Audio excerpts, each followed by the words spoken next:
This is Pulse 95. Pulse 95. It's the Morning Majlis. Talking the stories that are shaping headlines, plus those that make you go, Good morning, Sharjah and the United Arab Emirates and across the globe as well, because we're live on a YouTube platform from today, and it is an absolute pleasure to have you joining us this morning. And we just have to pull very friendly faces because now that we are on video, we can't look tired in the mornings at all. But so much to look forward to this morning, and a very, very important news that we heard yesterday, and it was all about mosques reopening from tomorrow. Precautions have been announced by NCEMA. We've also seen a number of key safety measures that will be in place by each mosque individually as well, based on their own infrastructure as well. But in terms of global news, big developments across the globe, Mr. Ahmad Dawood, a very good morning. Good morning to you, Abdul Karim. And yes, we have a number of big developments across the world. Namely, China has passed the controversial security law in Hong Kong, and there's been a mixed response from that or to that from around the world. So we'll be talking all about that. The EU as well has put together a list of 14 countries in which they would allow visitors from. So that's another interesting topic to discuss. Some interesting countries omitted from that list as well on certain conditions. And some big developments and stories from the UAE, because now we have some clear guidelines on how residents and citizens in the United Arab Emirates could return and enter the Emirate of Abu Dhabi. We'll also be talking about UAE government workers returning to their offices when the date for that will be set. And of course, education, when and how the next semester would begin, particularly here in Sharjah, as the Sharjah Private Education Authority issued a statement clarifying that. We have so much to get to this morning. So much to get through this morning, and one data infrastructure-wise or digital infrastructure-wise, one aspect is that if you're using or still using a Nokia phone from back in the days, or GSM platform particularly, well, your world is fantastic, to be honest. It's back in the days of being very innocent and not too connected, which is good. But by the year 2022, things are changing. And how are they changing? We will be giving you all the latest as the world prepares for the aspect of 5G. Stay with us on the Morning Majlis. Pulse 95. Between local lines, notes from the Emirate. Hi everybody, good morning and welcome back to the Morning Majlis, the show where we talk about stories shaping the headlines. And Sharjah Police has launched an inspection campaign in cooperation with Sharjah Municipality, mainly confiscating vehicles. And so far, they have confiscated over 423 cars, including abandoned cars, as well as 4 cars that were wanted by lieutenant or by security authorities. Now, Lieutenant Colonel Hamad Abdullah bin Qasimul, Deputy Director of the Community Police Department here in Sharjah, said the campaign targets abandoned and neglected vehicles and other vehicles required by security authorities. He said that police patrols and municipality inspectors detected a number of vehicles that were left for a long period of time by their owners in public places. And he said that those vehicles could be used as a shelter for illegal, nefarious activities, which is why they had to be taken off the public. Yeah, this campaign's going to go on for a whole month. As per what we understand, they will be posting a warning sticker on a vehicle that they see and believe to be abandoned. And after the 48-hour period, the Sharjah municipality will be looking at moving the vehicle to a confiscation area. And in the event of such a situation, the car is going to be required by the security authorities, or if it's a wanted car, it will be handed over to the Criminal Investigations Department of Sharjah Police. Now, one thing is a number of people do leave them behind and believe that they don't have to go to work, so they can let their cars be in whatever state they're in and avoid using it. So if you're one of those, this is the time to reconnect with your cars first, and then give them a bit of a wash, because sometimes little neglecting a behavior can be very, very heavy price indeed. Yeah, I thought of that as well, how they identify whether or not a car has been abandoned. And really the best way, if you're concerned about this, is simply wash your car, not leave your vehicle abandoned for a long time. And the campaign is looking at the images here of cars being confiscated. They're very clearly abandoned. They've suffered severe damage. They're extremely dusty, so most people should be safe from this. They should be, and we're hoping that they do continue to be, and that there's always an issue with, the couple of supplied photos have been coming in and circulating in media, and you can see that the vehicle's glasses have been shattered, and they've been clearly not used for a long period of time. But the municipality workers and Sharjah police are always patrolling in neighborhoods, and they do manage to identify vehicles that they believe are abandoned, and they should be brought to their attention. So far, we do know that 423 vehicles were identified. But the campaign to combat the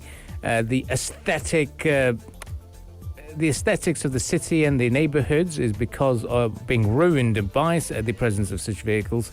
The campaign is ongoing, and it will continue for at least another month, as far as we understand.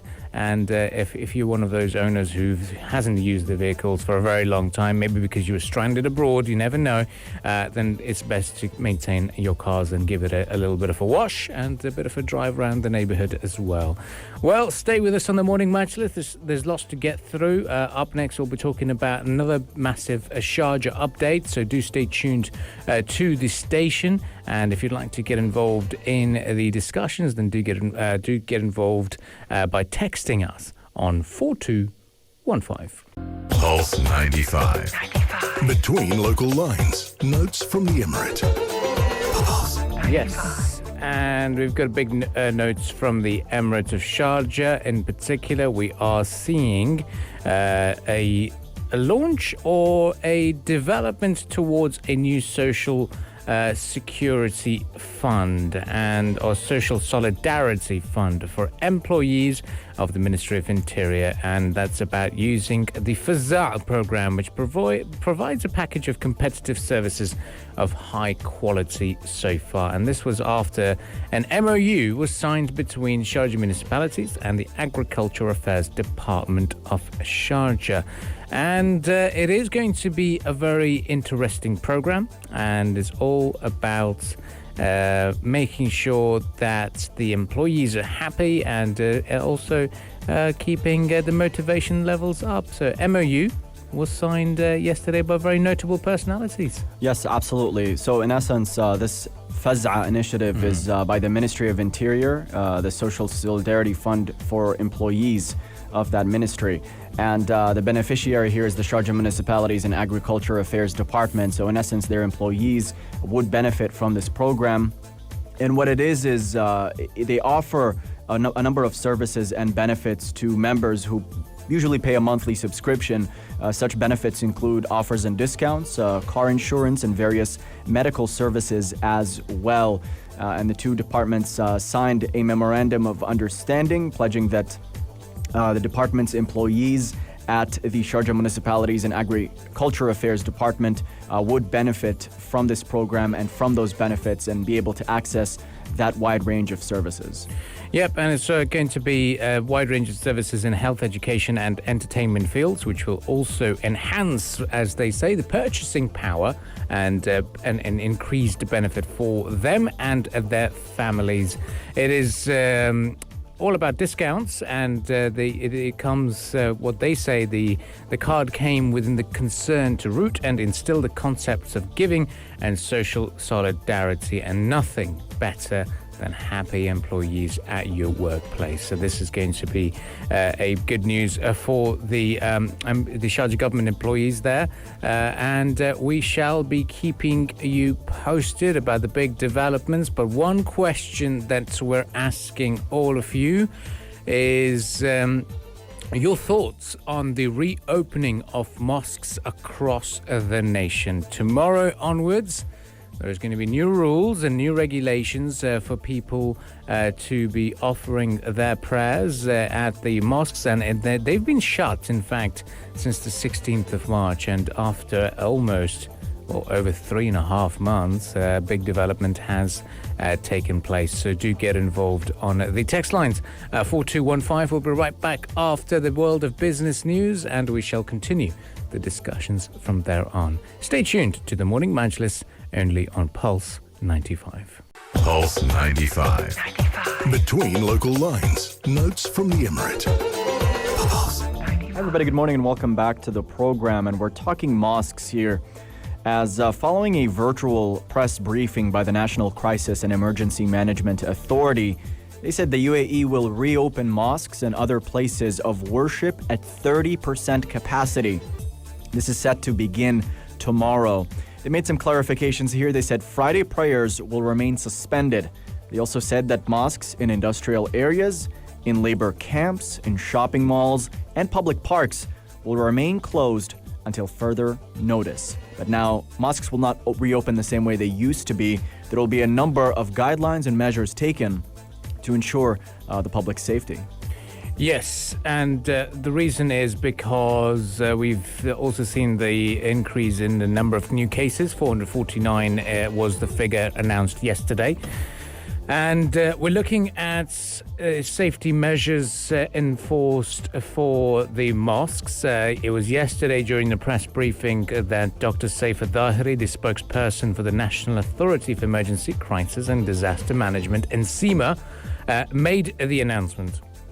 Now, there's a couple of things that is going to be very, very different. So stay tuned to our social media platforms on Sharjah TV, Sharjah News, and Pulse 95 Radio, because we will be releasing some infographics for you to give you a better understanding in terms of what's going to be happening. Now, most mosques across the nation will be operating at 30% capacity. There's going to be a ban in gatherings before and after the mosques.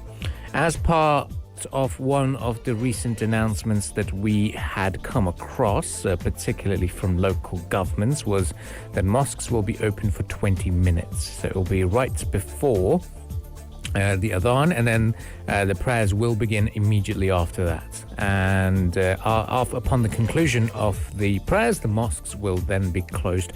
But a couple of important aspects is bring your own, isn't it? Oh, yes, certainly. For starters, you have to bring your own personal copy of the Holy Quran. You could also read from digital copies as well. And now, if you're going to the mosque, you're going to do your wudu ablution at home. You can't do it at the mosque anymore. It is also mandatory for all worshippers heading to mosques or other places of worship to download and activate the contact tracing app Al Husn. Yes. And that's ideal because that on the Al Husn app, it gives your status in terms of your latest test result, and that gives the authorities a better understanding and an authentic data that you are tested negative or have been tested negative.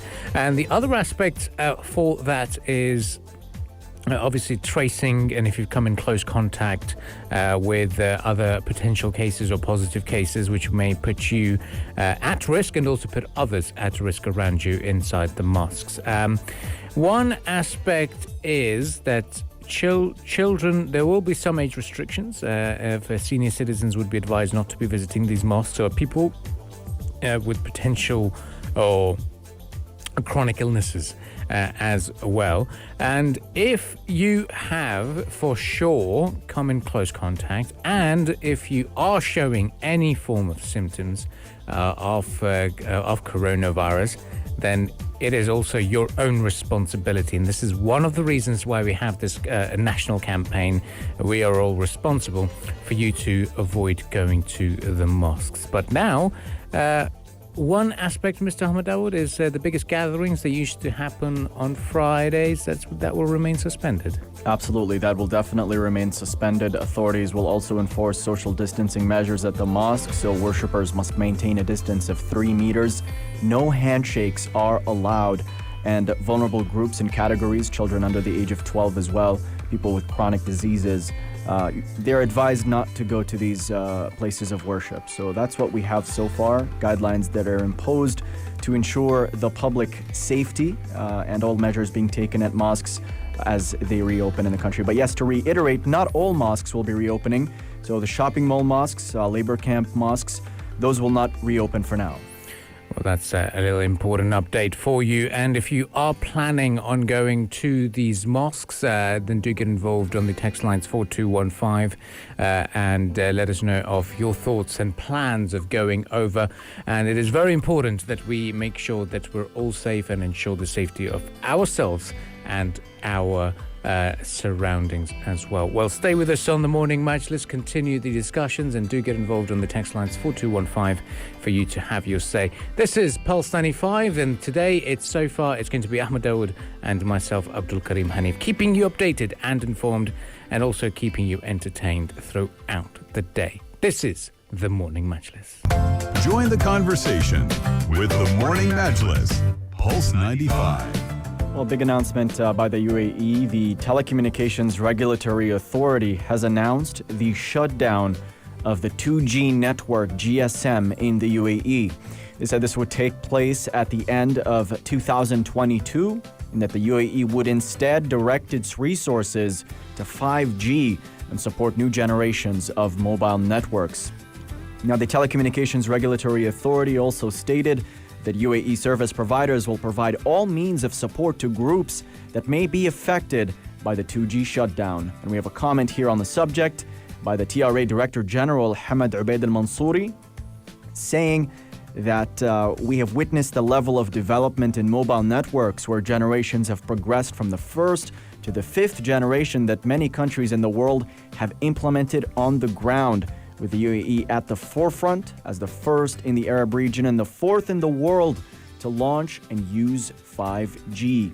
Thus, it is highly important for telecom service providers to stop operating less effective networks to allow the operation and activation of the latest and most effective networks as well. And this is certainly key here because 2G is reportedly not very secure as a network.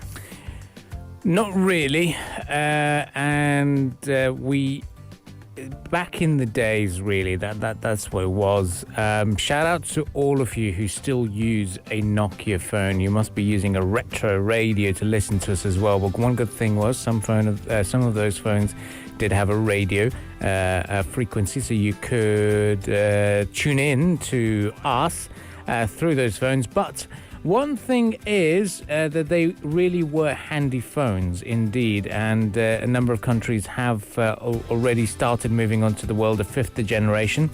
But if you are one of those who still believes or doesn't understand the big difference between 2G, 3G and 4G, the GPRS is the aspect of giving you your internet speed and your phone speed in terms of data.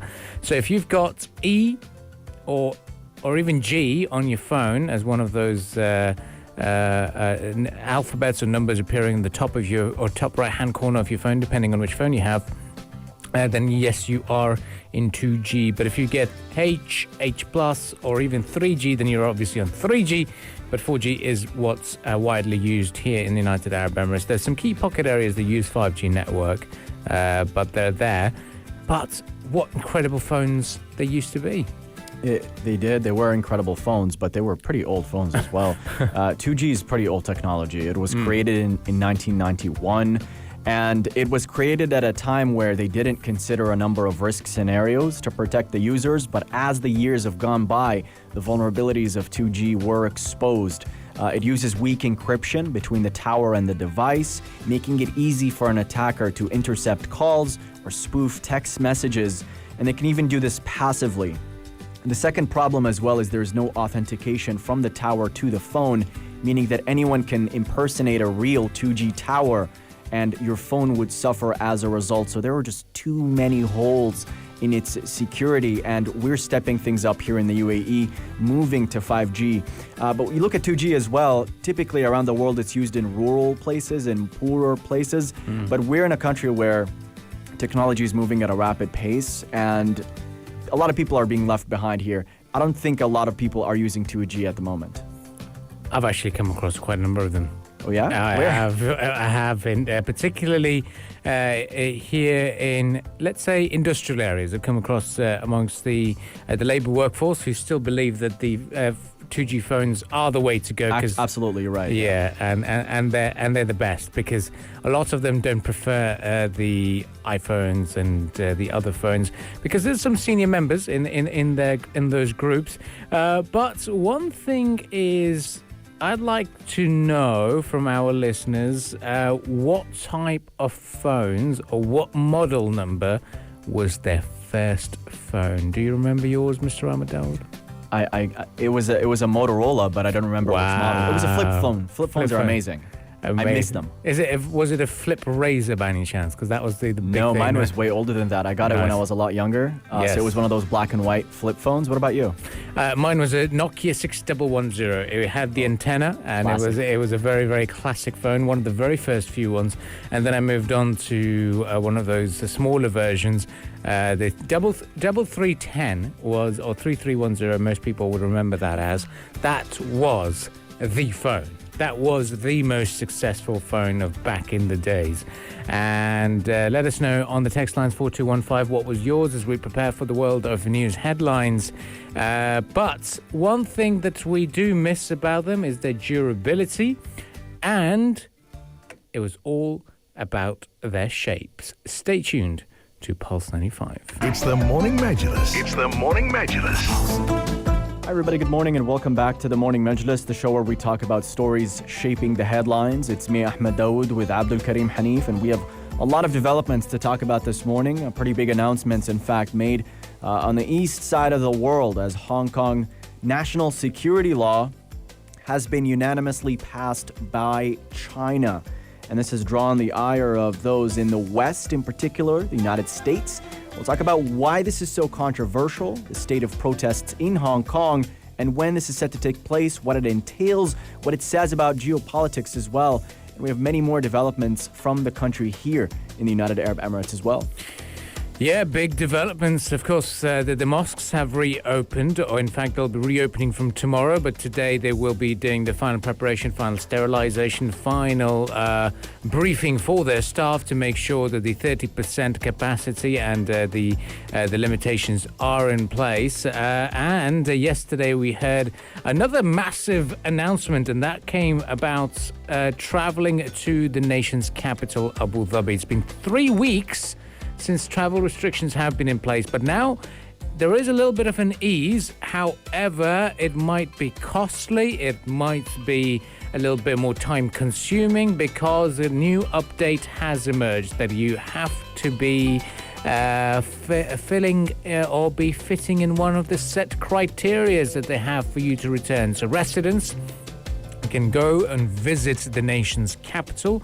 However, there are some very strict prerequisites at the moment. But speaking of the security law being passed in Hong Kong, which is the biggest news, but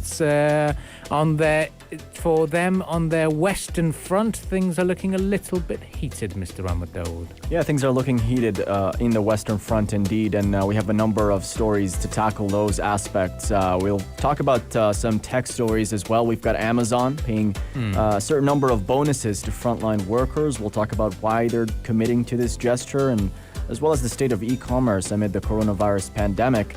And we'll also talk about the impact of COVID-19 on business around the world, particularly in the United States, as CEOs complain and reel about the impact of COVID-19. We'll talk about what the experts, what the analysts are saying on how long this is expected to stretch forward, and the impact of precautionary measures as well on businesses too. So we have so much to tackle this morning. So much to tackle indeed, and thank you for joining us today, this morning. And if you'd like to have your say on the matter, text lines are open 4215. You can listen to us live on the 95.0 FM frequency, and of course we are going to be also inviting you to have your say on our YouTube platform as we're live and continue to do so on our YouTube pages. We play our highlights and the entire show becomes a video podcast or a video catch-up, let's say Morning Majlis on demand, if we were to raise our collars slightly. Do get involved in the text lines and also messages, and DM us on Instagram as well. We're going very, very digitally focused anyway. Lots of musical entertainment to look forward to. This is the Morning Majlis only on Pulse 95. The Morning Majlis, Pulse 95. Yes, join the conversation with the Morning Majlis. The big news story that we are talking about, apart from the reopening of the mosques tomorrow onwards. From today, there is a new requirement for you to travel to the nation's capital. And the last time I went down to Abu Dhabi was a long time ago. It feels like almost a year ago now. But now a number of people are affected by the new ruling. They haven't been able to return back to their homes after leaving the nation's capital. A couple of news announcements there, Mr. Ahmed Dawood. So what are the prerequisites now? Well, the main prerequisite and requirement to enter the Emirate of Abu Dhabi is to have a coronavirus test, and of course you should test negative for the coronavirus. This is in order to obtain a permit to enter the Emirate of Abu Dhabi. Going back a little bit, the Emirate had imposed a number of movement restrictions on June 2nd to ensure the containment of the spread of COVID-19. They, in fact, banned the movement to and from the Emirate and between its region without a permit. Now, recently, last week, in fact, the restrictions were partially lifted. Residents were allowed to move between the regions Abu Dhabi, Al Ain, and Al Dhafra. They were also allowed to travel out of Abu Dhabi, but were required to get a permit to enter back. But this makes the picture a lot clearer as far as what you need to return to Abu Dhabi, that COVID-19 test. And people have a lot of questions as well about where to take these tests, how much they cost, and the different kind of tests that are out there. Well, the best thing is, of course, for Sharjah and the other Emirates, it's 800 111 11 as far as we're aware for booking the appointment with Saha. And you have to go. You can go through the drive-through test centres, and that's where most people have been going. Or you can go to a number of hospitals in and around the cities, or different Emirates as well, wherever you're based at, where they do conduct the test. And there's some who do it without the need of an appointment, so you can walk in and get that done. So you can ask around and figure out which hospitals you can do them at. Now, ever since it was posted by the Abu Dhabi media office, a lot of people have been retweeting that information and replying back to that, asking for clarifications. As far as we understand, based on the update, entry of non-Abu Dhabi-based workers is still prohibited. Effectively, from what we can understand, that means is the labour workforce that are based in other Emirates and are going to go over and work in the nation's capital. That remains to be not allowed. But residents willing to go back, who are living in Abu Dhabi or have family there, have anything to prove that they are connected to Abu Dhabi, whether it's a meeting, whether it's anything, and have the negative result. That is what is required at the checkpoints. It's going to be slow-moving traffic, so make sure that you are planning for this journey well ahead in time. But it's a bit of a breather. It's a little bit of an opening space that many people can now actually visit the nation's capital. Yeah, and it gives people some answers as well as to how to obtain a permit to enter the Emirate of Abu Dhabi, because prior to that, it wasn't exactly clear how one would do it. Having said that, not all the details are out. Some things are still somewhat hazy. For instance, it's not clear whether if you have a negative test result for COVID-19, if that would, you still have to open a permit or obtain a permit regardless of the state of your test as well. So that's something that we're looking into. Also, how recently was the test taken? That's another question as well. But from what we know, It has to be a PCR test, one that most healthcare centers charge 350 dirhams to do. Some categories, however, like UAE citizens, pregnant women, residents above the age of 50, and people of determination, those categories will be tested for free, and it takes 24 to 48 hours to get your test results in most facilities in the country.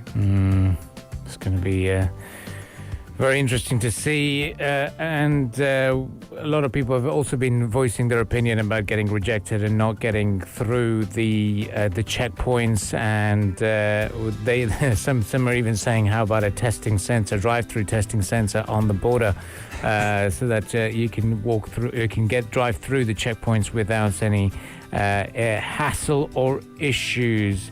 A lot of people who are actually residents in Abu Dhabi and work in the other Emirates, they are not able to go to work because they're stuck in the nation's capital, and they want to go to work at their workplaces in different Emirates.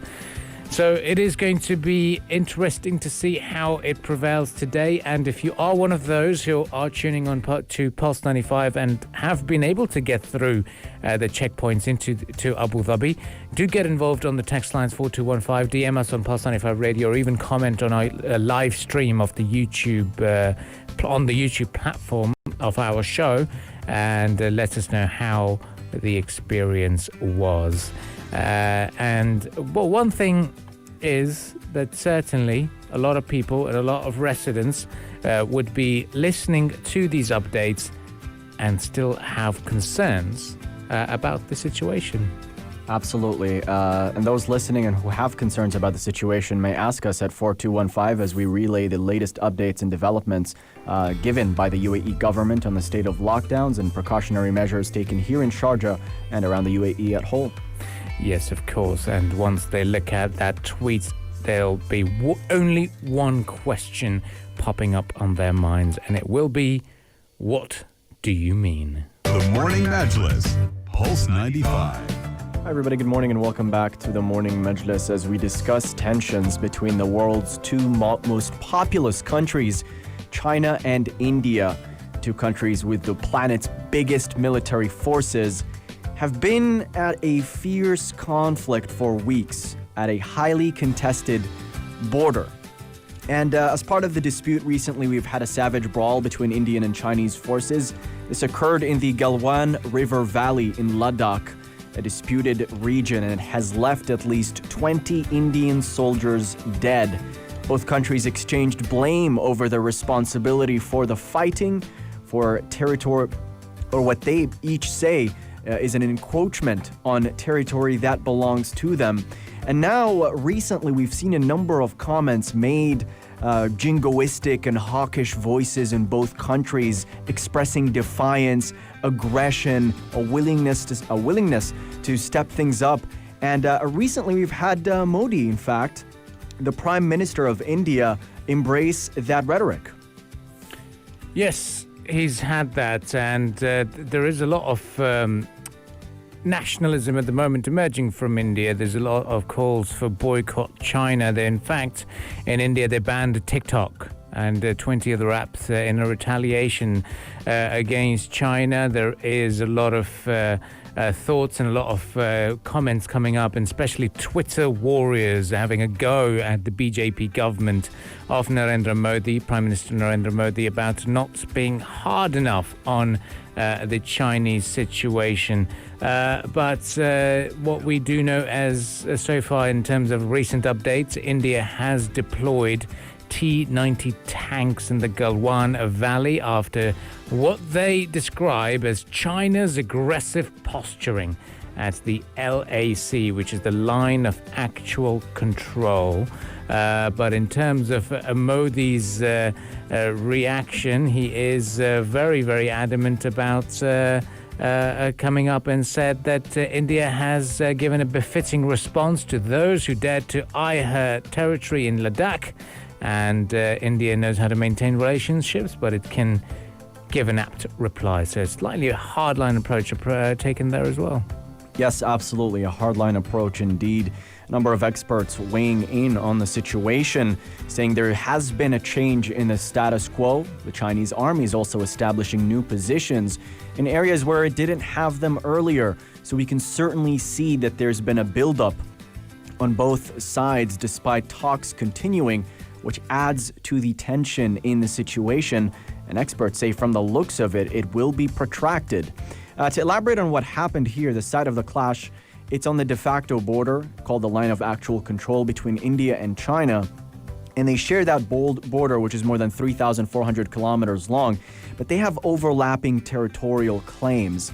And China has been sort of critical of what it has been describing as India ramping up road infrastructure in a region that it considers close to itself, and it finds that to be a threat as well.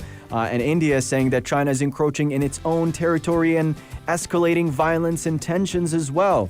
But while we have this rhetoric on the front, military officials and Chinese military officials and Indian officials as well are attempting a rapid de-escalation of tensions. So even though we're looking at the news headlines and we're seeing these voices, people from both countries demanding justice, demanding aggression, both countries, despite moving troops even to the region, there will be that talk of de-escalation. So we can't rush to this and say, oh no, it's going to be a war again. There's so much going on behind the scenes. Yep, of course. 2 high-level meetings are expected. Commander level or corps commander level meeting is expected today to de-escalate the ongoing situation, as far as we're aware. And Defense Minister Rajnath Singh is expected to talk to Mark Esper over the telephone to discuss the ongoing tensions. But in line with that, we are going to give you a little bit of musical entertainment as we prepare for the world of sports headlines. Stay tuned to Pulse 95, and we'll be right back. The Morning Majlis, Pulse 95. Welcome back onto the Morning Majlis. If you're joining us this morning, we had a very, very breaking news early hours of this morning, and Mr. Ahmad Dawood, it is all about the world of Hong Kong, and it's not looking pleasant at the moment. Well, whether or not it looks pleasant depends on who you speak to, as this is a polarizing issue for people in that country and that region at large. But Beijing's top legislative body has unanimously passed a sweeping national security law for Hong Kong. They say it prevents acts of secession, subversion, terrorism, as well as collusion with foreign forces to endanger national security.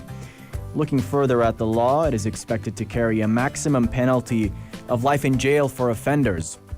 And this national security law, as we've been covering it, has been the subject of great debate and heated controversy, with countries around the world as well weighing in on how this would impact the residents of Hong Kong.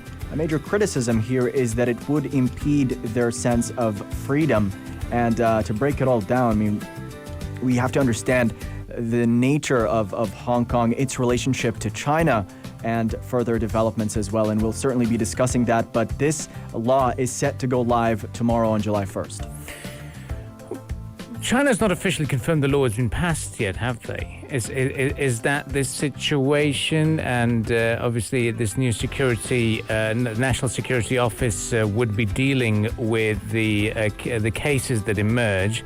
But we are seeing that if they are also going to be having powers over, such as overlooking at or overseeing education about national security in Hong Kong schools. So what do you think is going to be the situation at the moment, and what can we see as the big controversial topics, and is it going to be welcome news?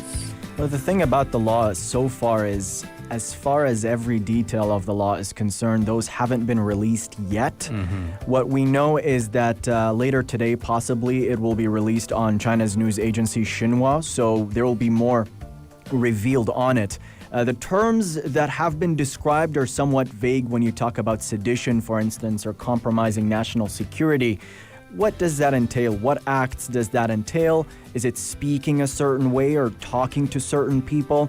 But one big aspect of this is the collusion with foreign powers. China's been long critical of what it had described as foreign intervention in Chinese and Hong Kong affairs. Going back here, Hong Kong used to be a British colony. It returned to Chinese rule in 1997. It is ruled under the one country, two systems policy, meaning that while technically it is part of China, it maintains its own governing and economic systems that are separate. So this gives it a sense of semi-autonomy. Now, since March of 2019, we've had a number of violent protests in Hong Kong, a significant number of residents in Hong Kong saying that the proposed extradition law by China would compromise their freedoms. So since 2019, we've had a sense in Hong Kong that China's curbing on their freedoms, on their own sense of semi-autonomy, and things kept getting worse for them, as they say, with this new proposed security law. But yeah, analysts say one way of looking at the situation is looking at the relationship between China and the rest of the world, its competition between itself and the United States, and how China had long been complaining about foreign interference in Hong Kong affairs, even during the protests back in 2019. We've had a number of officials from the U.S. government meeting with protest leaders and reports of U.S. organizations funding the protests. So China's been saying there's been this egregious curb or egregious interference by foreign powers to try and change something that is more of a private affair, while countries in the West, like the UK, have criticized Beijing, saying they are infringing on the rights of Hong Kong citizens. European Parliament as well taking a firm stance on this, and the United States last week passing legislation imposing sanctions on any companies that back efforts by China to restrict Hong Kong's authority. So we have two sides here with very different takes on this, and China drawing the line in the sand, so to speak, saying back off, we don't want any foreign intervention, and that's what the law is all about. Yes, and in terms of the American stance, it says we urge Beijing to immediately reverse course and fulfill the promises it has made to the people of Hong Kong and to the world. And the special status for Hong Kong was another aspect that came into a little bit of a debate as well in the United States of America. But if we look at the storm this new law is creating on social media, especially Twitter, the Twitter storm that is known across the globe for it, you can see that a couple of news developments are coming. Pompeo moves to restrict defense and high-tech exports to Hong Kong. That is one thing that they're looking at. And one of a prominent spokesperson say that the Chinese government have been moving so fast here because they know Biden is coming. That is one aspect, one idea, and some are also commenting by saying that is now marking the end of Hong Kong that was once known to the world. Yeah, it's a pretty difficult situation, even to assess it from an outsider perspective, looking, for instance, at the handover from the British colonies to China in 1997. Now, it says that Hong Kong would have this high level of autonomy for 50 years, so until 2047. But there's no clarity on what will happen when the policy ceases, and the autonomy given to Hong Kong is by China's central government. So it's a hazy situation. The people of Hong Kong, a big chunk of them feel that it's their rights that are being imposed on. They grew up in a certain environment, in a certain culture. But China says we're in the middle of a Cold War, and there are separatist forces in Hong Kong, that's how they describe it, who are pressured by external anti-China forces, including the United States. So you could say Hong Kong's almost a proxy for a Cold War between two sides of the world here with very differing opinions, and it's being played out in media, in Twitter, and even in entertainment. Certainly is going to continue to grab the world's attention. We will keep you posted about any big development that emerges from that part of the world. Stay tuned to Pulse 95 and the Morning Majlis. There is lots to look forward to in terms of big announcements and news discussions, particularly with the reopening of mosques in the country. So do stay tuned to Pulse 95 and have your say on the matter. We'll be right back after a short musical entertainment interval, and we'll continue the discussions right here on the Morning Majlis. The Morning Majlis, talking the stories that are shaping headlines. This is Pulse 95. Hi everybody, good morning and welcome back to the Morning Majlis. And we are discussing the impact on business from the coronavirus. Chief executives of the United States' biggest companies have been discussing the impact of the coronavirus, and they say they expect the effects to linger at least until the end of 2021. Now, according to a report, nearly a third of them fear it could persist beyond then. This is according to a second quarter report from the Business Roundtable, as the corporate trade group said that a survey of its members, which includes General Motors, Apple, and Johnson & Johnson, among other major companies, showed that the majority expect that most business conditions would recover by the end of 2021.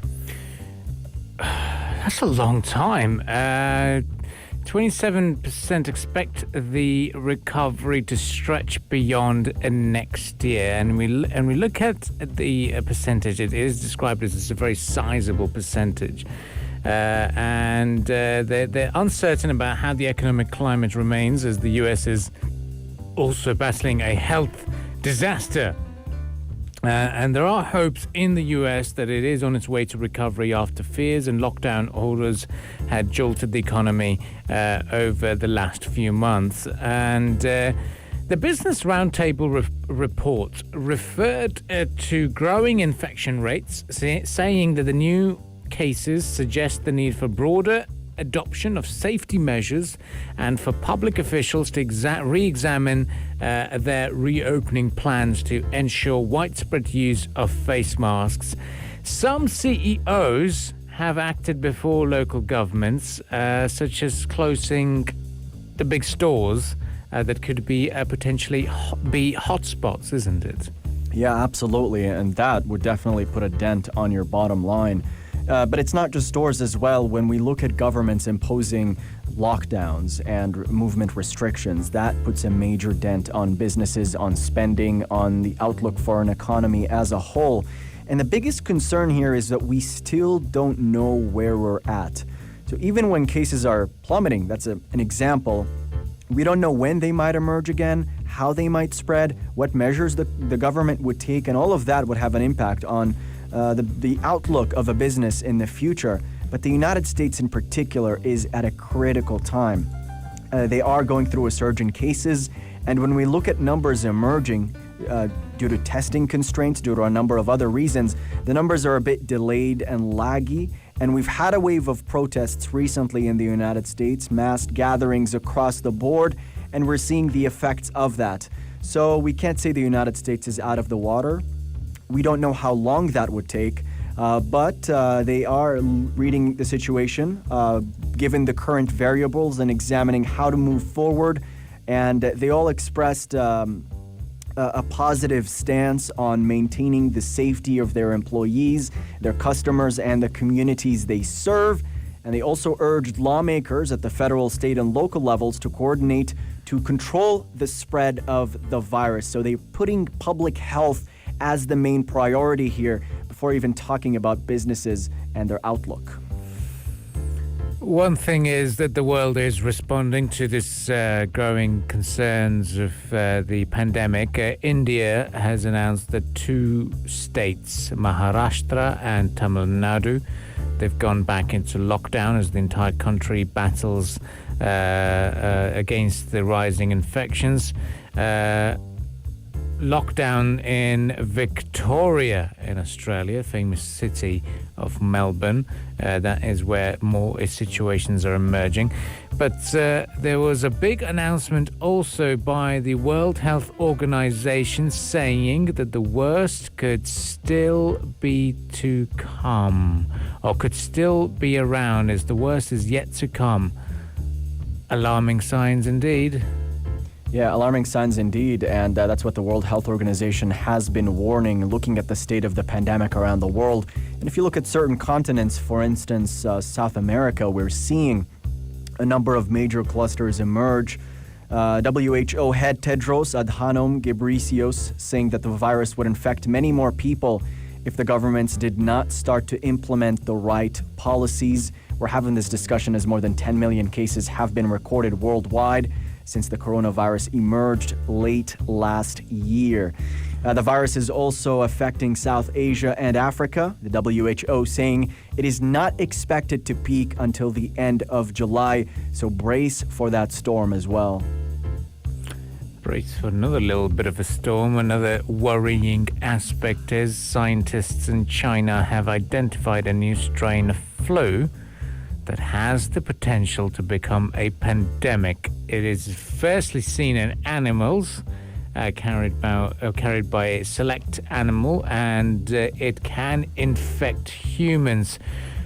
Researchers believe it could mutate further and could easily spread from person to person. It is not immediate problem or a concern, but it has all the hallmarks of being highly adapted to infect humans and needs close monitoring.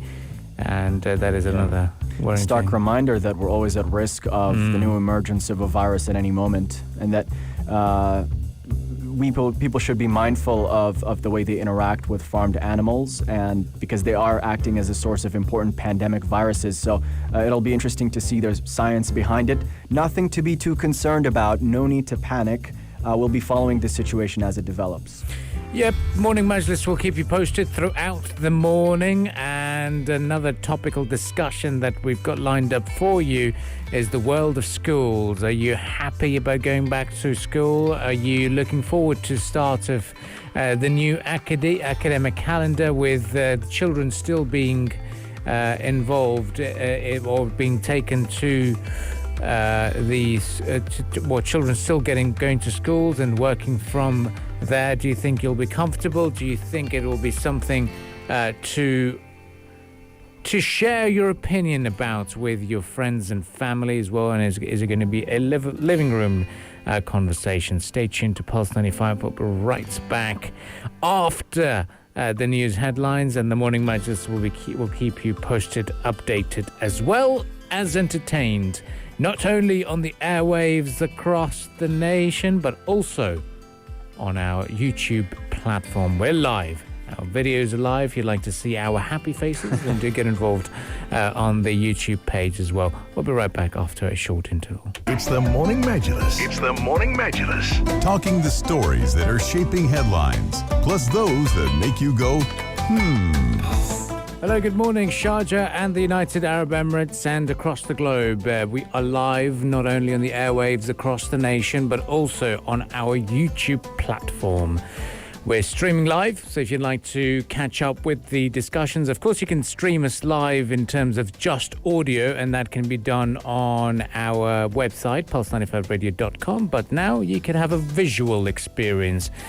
We could say immersive experience, but it is more about getting involved and feeling part of the show as we speak to you about the big stories shaping the headlines across the globe. Ahmed Dawood, it's back to school season from September, and a lot more clarity has been announced. Yeah, back to school season, a lot of worried parents, a lot of concerned people, rightfully so.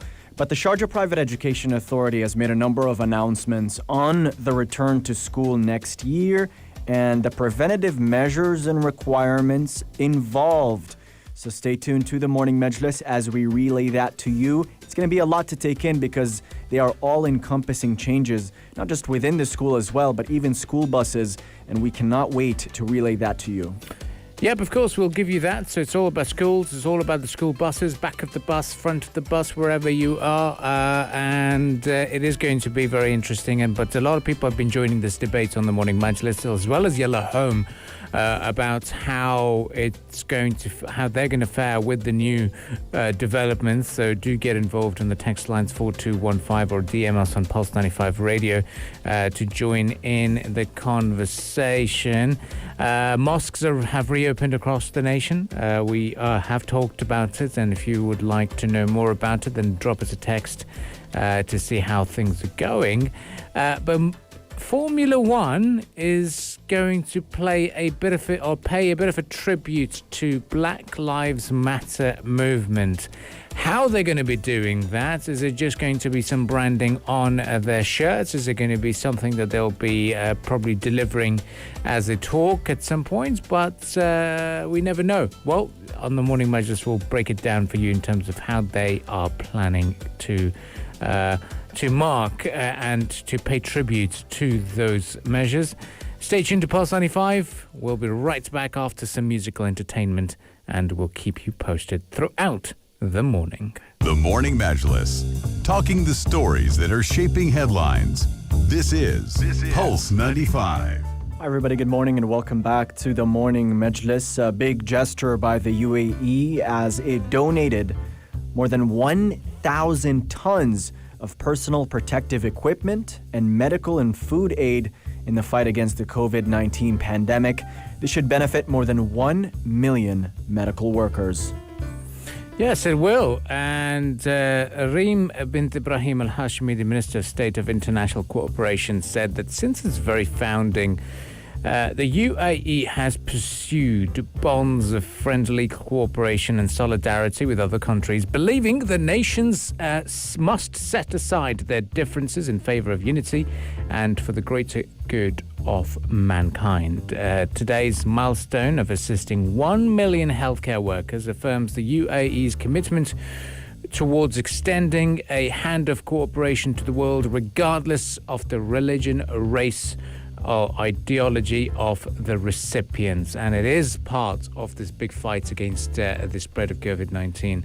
And the government of the United Arab Emirates has been at the forefront of assisting and providing the much needed support to the world. Yeah, it has, especially during the early stages of the coronavirus pandemic. The UAE was there from the very beginning, donating supplies to countries all around the world and highlighting the importance of global cooperation at a time where many were simply shocked by the scale that the coronavirus had emerged into and its effect on their countries. We've seen medical supply shortages, people running short on masks, even in hospitals, and finding it very difficult to treat critical cases.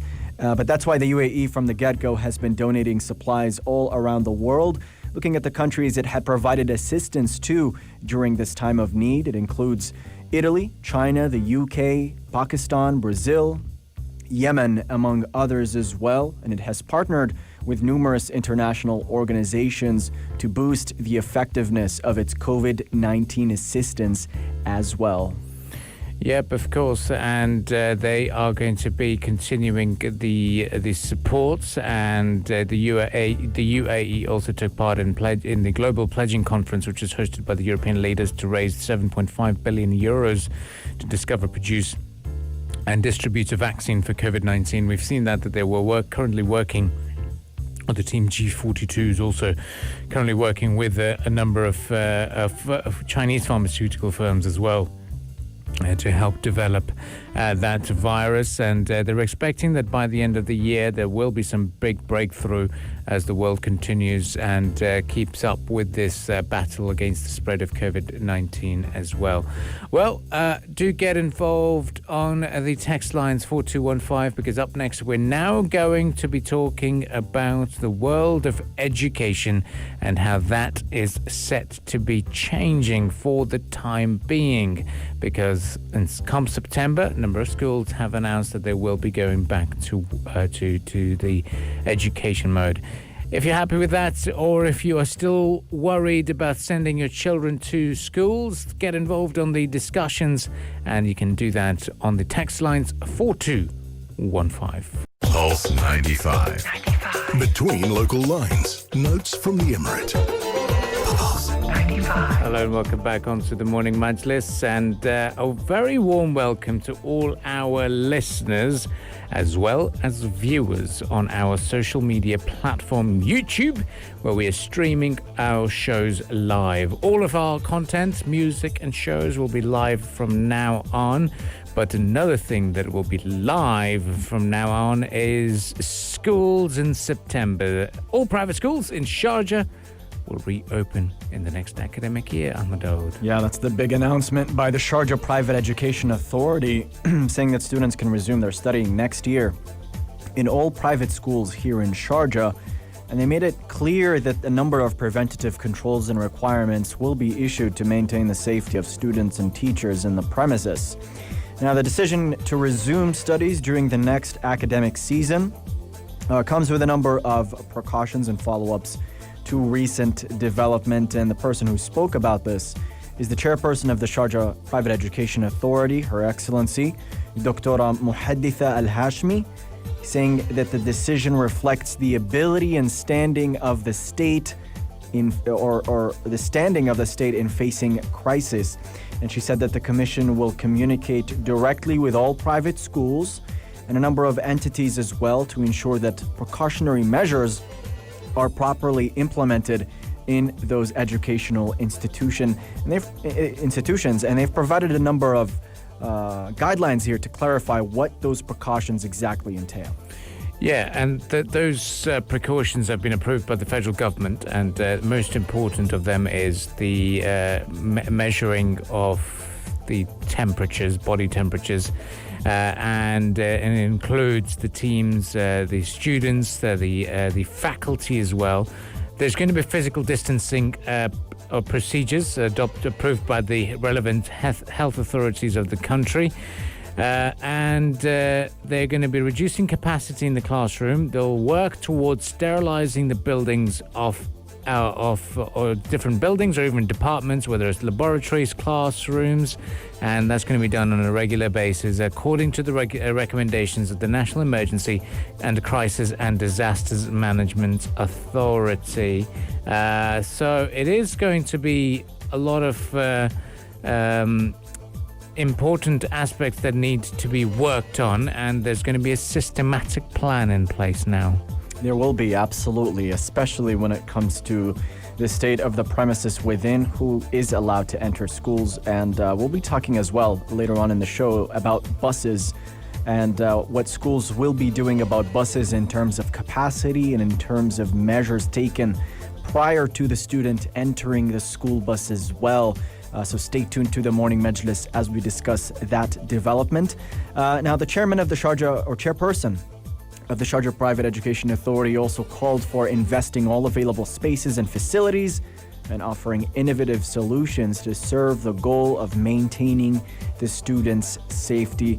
But Abdul Karim, you've touched on this earlier, and there's been a big discussion on whether or not parents are truly comfortable to send their kids back to school. Yep, of course. To alleviate the concerns, the SPEA, the Sharjah Private Education Authority, is going to be conducting e-inspection visits to ensure that the compliance is there. There's two different schools of thoughts here. Parents will be thinking, no, I just want to make my money's worth. If we're paying for the children's education, we need to see them going back to school. There's other school of thought that says, hang on a minute, the pandemic is still there. World Health Organization still continues to say that the worst is yet to come. I am not comfortable at all. But it's very important to listen and understand what the authorities are saying, especially the education bodies of the Emirate of Sharjah, to in line with what we need to be doing. But we've got lots of musical entertainment lined up for you as we prepare for the world of business news as well. And we'll be returning right after that to discuss the state of the school buses. Stay tuned. This is the Morning Majlis. Pulse 95. Between local lines. Notes from the Emirate. Hi everybody, good morning and welcome back to the Morning Majlis, the show where we talk about stories shaping the headlines. And we've been talking about schools, the return to schools next year, and the precautions and measures taken by the UAE government to ensure that everybody is safe. And we're going to delve deeper into that as UAE school buses will be revamped in light of coronavirus precautions. And what we know so far is that they're going to have to upgrade their safety requirements and install a number of systems: remote tracking, smart alert, cameras, and fire extinguishers, among others. This is according to the Emirates Authority for Standardization and Metrology. Well, it's going to be interesting. At the moment, we've been loving the roads with no school buses around. But now, after they're going to be back on the roads, we're going to be seeing some traffic situation. But particularly with the social distancing measures in place on the school buses, a lot of parents will still be thinking, you know what?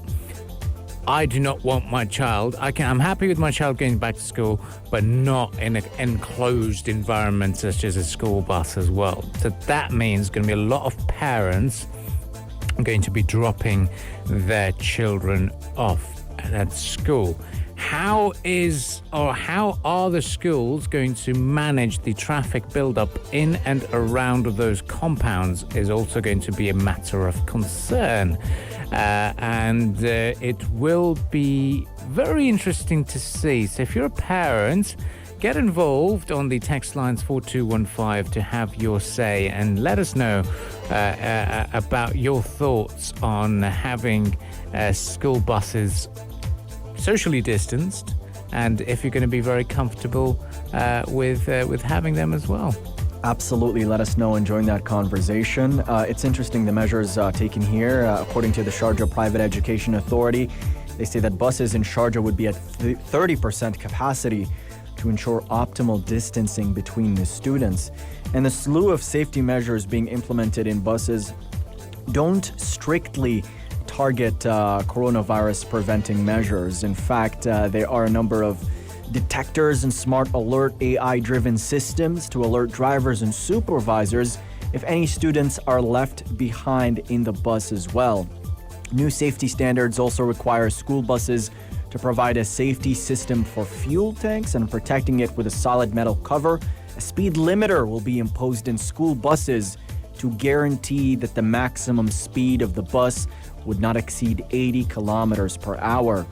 The school bus window would also be limited as far as how far it could open both horizontally and vertically as well.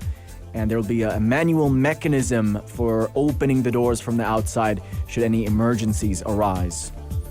Yep, as well. Well, it'll be very interesting to see what happens in September. And do get involved on the text lines 4215. Have your say on the matter. The Majlis is still open. But one thing is for sure, as a frequent road user, when September comes, we're going to see a lot and lots of yellow buses out there. You're listening to Pulse 95. Stay fit. Stay fit. Hello, everybody. Good morning and welcome back to the program. And we're talking about Formula One here. Very interesting gesture by Team Mercedes. They said they would race in all-black cars for the 2020 Formula season as they pledged to fight racism and improve the diversity of the team. Six-time F1 world champion Lewis Hamilton and teammate Valtteri Bottas will also race in black overalls for the season, which starts in Austria after a long delay caused by COVID-19.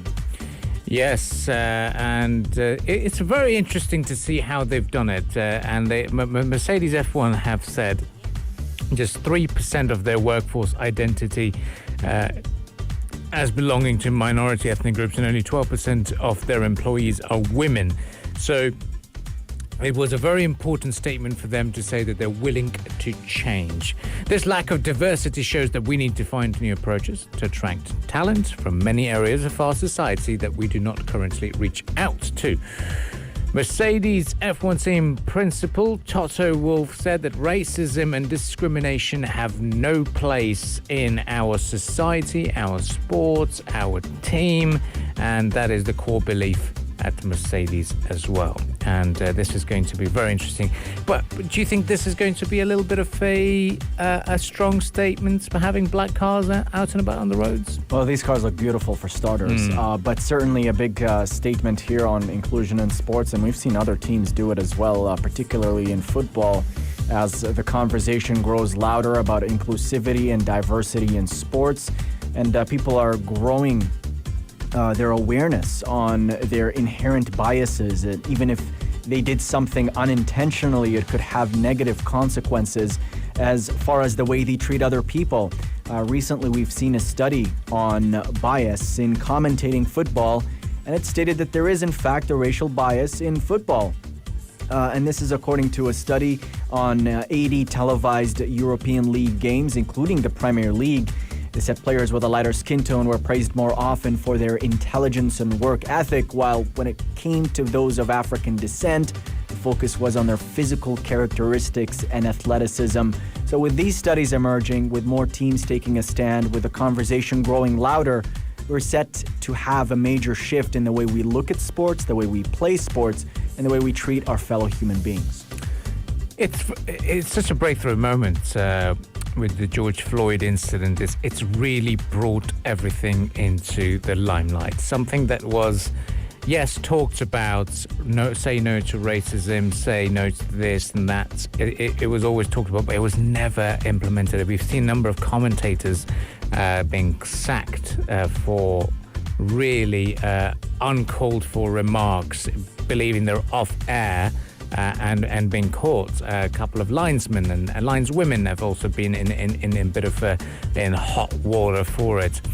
But speaking of F1's aspect, Lewis Hamilton said he's been setting up a commission in partnership with the Royal Academy of Engineering to promote black participation in motorsport. Lewis Hamilton is mixed race. His mother's white, and his father, Anthony Hamilton, is black. And Lewis Hamilton himself considers himself black and says that I have faced racism. My family has faced racism, and so have my friends. And I'm speaking from the heart when I appeal for change. So a gesture like this is very, very powerful. Even though now in football they wear the Black Lives Matter on the back of their shirts, but this is a very strong statement. And as Ahmed Dawoodi pointed out, the cars do look amazing, don't they? Oh my God, absolutely smooth, slick. I would hope they would keep those cars in the arsenal for other seasons as well, because they look absolutely amazing. And great to see Lewis Hamilton speak up about this, because motorsport, that's a different context, a different sport from other ones we're more familiar with, like football. So they probably have their own different issues to tackle with regards to diversity and representation. And seeing Lewis Hamilton as a role model for younger people to look up to and see that it's possible for someone, no matter their origin or descent, that they could aspire to greatness in motorsport is another thing as well. Definitely is. Well, stay tuned to Pulse 95. There's lots of musical entertainment lined up for you, and lots of shows to catch up on, and they're all going to be streamed live on our social media platform of YouTube, and we look forward to welcoming you back again bright and early tomorrow morning. Tomorrow is the 1st of July. It is going to be Canada Day. So very, very happy Canada Day to all of you Canadians out there. And we will be speaking to your Consul General, His Excellency Jean-Philippe Lanteau. He's going to be joining us on the lines tomorrow, bright and early, 9 a.m. And we will be talking about the significance of Canada Day and why it is going to be very, very different this time around with virtual entertainment. And we will be delighted for you to join us in that discussion, and text us on 4215. Once again, from the Morning Matches team, goodbye for now. You're listening to Pulse 95. Pulse 95. It's the Morning Majlis. Pulse 95.